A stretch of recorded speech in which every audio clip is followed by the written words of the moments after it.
Well, I guess part of not watching the 5.7 live stream special program means I didn't know that there was going to be an animated short put out. So, I guess here's an animated short, and here's my reaction and analysis to that.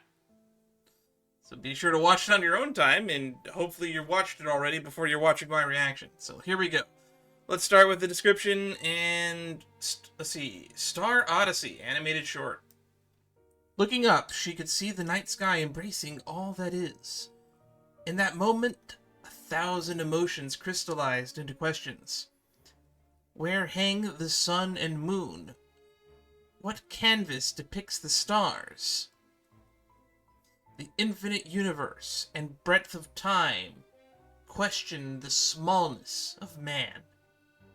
Yet it is these small specimens of morality who may embark on long voyages, the power to create miracles firmly within their grasp.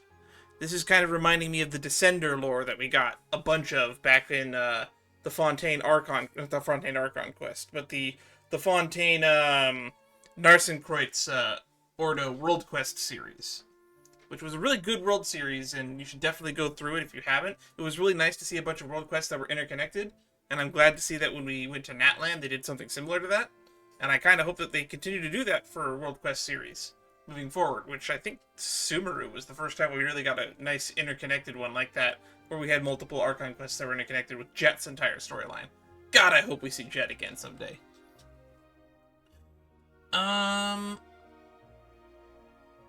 Suzuki Aryu, Yang Li, and Hoyomix. So there's no voice credits, but there is a singer credit. So looks like we're getting another music video.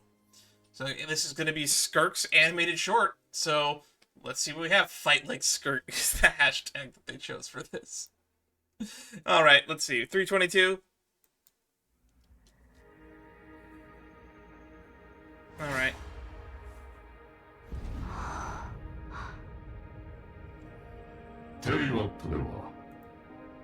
Those who come from beyond the power to reshape the fate of the world are known as Descenders. Wow, I was right. It was about Descenders. So is this Sertology that we're hearing then? But you are not yet worthy of that name. Since it is I who opened the border for you. You are nothing but a trespasser.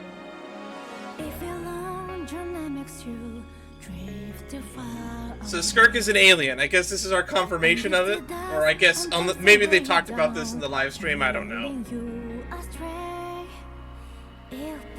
So that was probably Sertology's voice at the beginning of the trailer.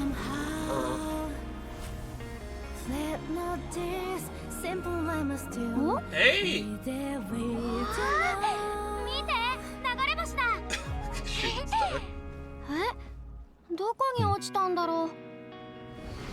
That's not a question you normally ask about shooting stars. Where did it land?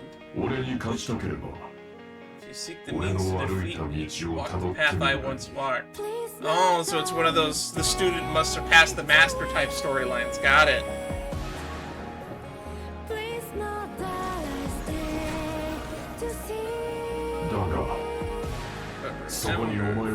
Not belong there. It's not your home. So why does she... How is she able to use, like, the elements of this planet? I'm out. Alice? She ran into Alice? Oh, I explored there. You've ran into Dane, too? Man, who have you not interacted with? What? How have you interacted with so many characters and we're only just now hearing about you as early as Fontaine? You're gonna fight me with both hands today? I guess that was a child, I guess.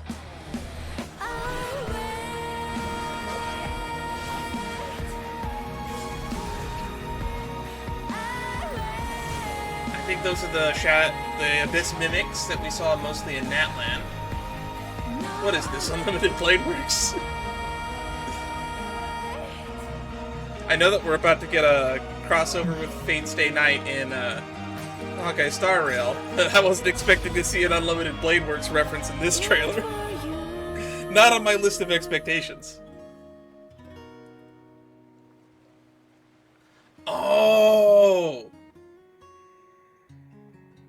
That's the drawing that we made at the very start of the game on the beach in Mondstadt. About the sustainer of heavenly principles, or as the Traveler calls them, the unknown god. Okay, we definitely gotta break that down. Is there something after? It doesn't look like it's just the Hoyoverse logo. Alright, let's go through this and see as many references that we can find that are very interesting, that I want to talk in depth a little bit more about. So we see the cracks of the sky here. This is with the fragments of the moon, which we saw at the end of the Natlan Archon quest. And it's interesting that this is where we find Skirk drifting. Also, I've never really stopped to look at how her eye was designed when we interacted with her in the Fontaine Archon quest. But she basically has like the Nihility black hole symbol from Star Rail in her eye. The Quantum logo, I should say, not the Nihility symbol. I guess the Nihility symbol and the Quantum symbol are pretty similar. I'm kind of surprised that since we're getting like a new power system introduced that's going to be space themed in Nod Cry, I'm surprised they didn't release her with that as her element, and I'm kind of surprised that she's going to be released as an ice cryo unit. It doesn't appear that she has a vision anywhere on her design that I can see, so that's actually something that's going to be worth looking into. And it's also interesting that we're getting confirmation here that she's not a descender, or at least not yet, at the point of time of this. And it makes me wonder, what is her backstory if she was just drifting out here in space, or the abyss, or whatever you want to call this space that's outside of the firmament. But this voice here is very clearly Sertology. And apparently Sertology has the ability to open the border, or open the firmament. That's some amazing Sertology lore that I did not expect to see going into this. Even though Sertology lore probably was higher on the list when we started getting Skirk as a character. I think it's crazy that Sertology was a character that we knew nothing about and was name-dropped at the same moment that Skirk, a character that we knew almost nothing about when she first showed up. All we knew about is that they were Child's Master, and that was about it. And she falls through the firmament into the world of Tevat. And she does appear to land somewhere in the ocean in Fontaine. Which makes me think that she probably landed somewhere near the Primordial Sea, or something related to that. That being said, the only characters in Fontaine we see here that are recognizable are Farina and Nouvelette, so this gives us no frame of reference in where this takes place in the timeline, because the two immortal characters are the ones that we see here. This could have been like shortly before we arrived in Tevat, or shortly after, who knows when. Not to mention that if you read Child's character stories, when Child fell into the abyss somewhere in Fontaine, and ended up getting trained by Skirk, like a day or so, there was like some time dilation going on there, so this really helps, not at all. It's nice to see them, but it really adds nothing to the story. Because nothing here helps me verify anything in the lore or verify anything in the timeline. The one thing it does do is it does verify that when she arrived in Tevat, Sika means to defeat me. Sertology is training her up to beat himself, I guess. Which makes me wonder if Sertology, similar to Rhine-Daughter, has maybe supplanted and replaced one of the Four Shades. But yeah, so apparently she first arrived in Fontaine, which I guess is why when we first meet her is also in Fontaine. Which supposedly is also where Child first met Skirk. That all adds up, that all tracks.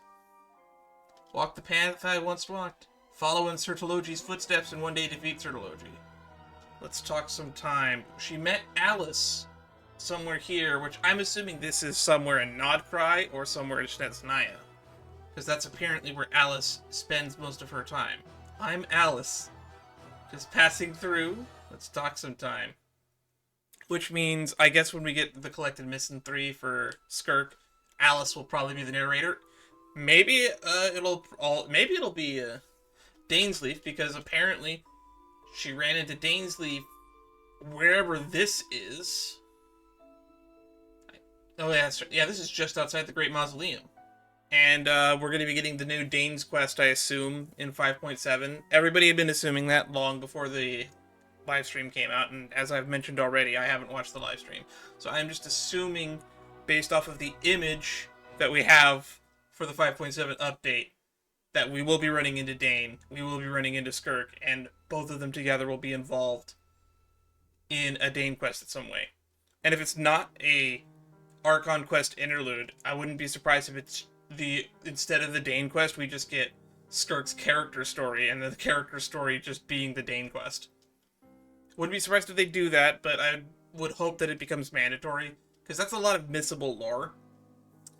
One of the reasons that we're even getting the whole Nodcry region update is because of the fact that a lot of the lore tidbits or important story elements are buried in some of these side quests that don't feel mandatory.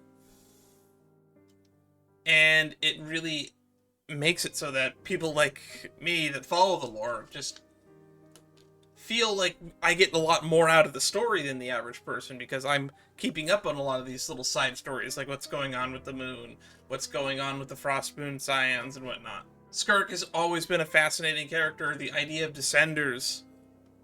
So I'm very interested to see what's going on in the 5.7 update.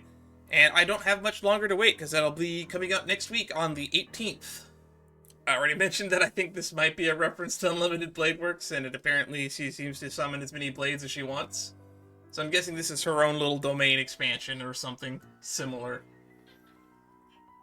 She definitely seems to be able to create those pocket dimensions in which she stored the narwhal in one, and then she opened a rip in space-time where she threw Child and the Whale through during the Archon quest, so she can have a domain reality marble where it's Unlimited Blade Works, and it's definitely a reference to that and nothing else.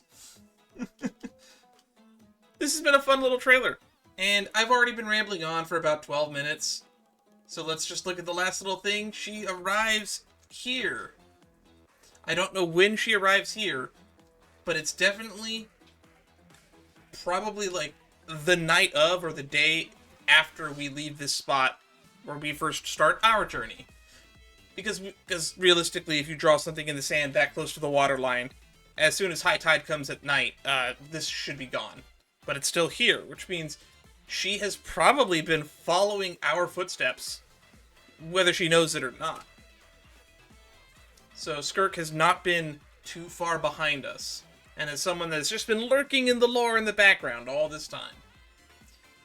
Maybe we'll finally get some more information on the Sustainer of Heavenly Principles. We've gotten surprisingly a lot of information about the Sustainer of Heavenly Principles in the Natlan region, and it's one of the reasons why I really enjoyed the Natlan story, because it was starting to give us some of the payoffs for some of the lore and tidbits that have been building up to that point. And now I'm really hyped for Nodcry, because it sounds like they're selling Nodcry as the payoff for a lot of these lore tidbits that they've been building up for so long. And I expect to get a lot more of that with Skirk. So, anyway, thank you all for wasting your time by listening to me ramble as we spend way more time on this 3.5-minute trailer than realistically we should have. And I look forward to the 5.7 update next week. If you want to see more content like this, I stream at twitch.tv/sheetstreams. And if you want to be up to date on what I'm streaming and when I'm streaming it, the best way to do that is to join the Discord. Till next time, stay safe everyone. Bye-bye.